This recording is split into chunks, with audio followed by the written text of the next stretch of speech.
Matthew 13, verses 24 to 52 in the NIV says this. Jesus told them another parable. The kingdom of heaven is like a man who sowed good seed in his field. But while everyone was sleeping, his enemy came and sowed weeds among the wheat and went away. When the wheat sprouted and formed heads, then the weeds also appeared. The owner's servants came to him and said, "Sir, didn't you sow good seed in your field? Where then did the weeds come from?" "An enemy did this," he replied. The servants asked him, "Do you want us to go and pull them up?" "No," he answered, "because while you are pulling the weeds, you may uproot the wheat with them. Let both grow together until the harvest. At that time I will tell the harvesters, first collect the weeds and tie them in bundles to be burned. Then gather the wheat and bring it into my barn." He told them another parable. The kingdom of heaven is like a mustard seed, which a man took and planted in his field.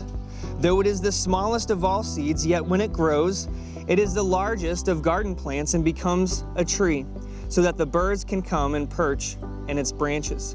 He told them still another parable. The kingdom of heaven is like yeast that a woman took and mixed into about 60 pounds of flour until it worked all through the dough. Jesus spoke all these things to the crowd in parables. He did not say anything to them without using a parable.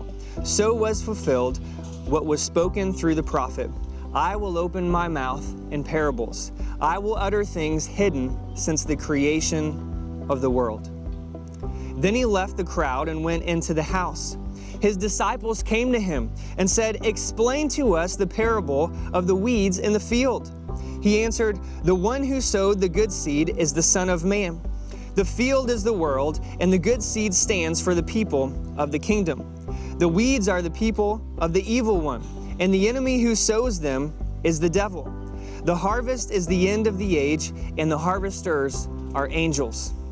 As the weeds are pulled up and burned in the fire, so it will be at the end of the age.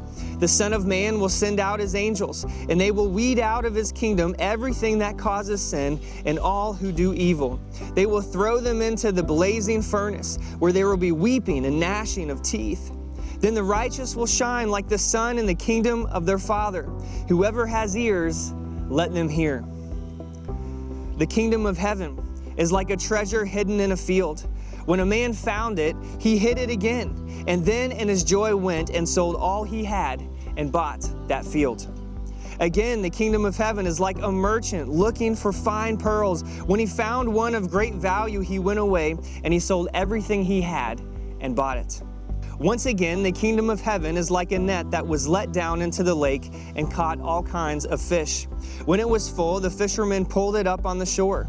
Then they sat down and collected the good fish in baskets, but threw the bad away.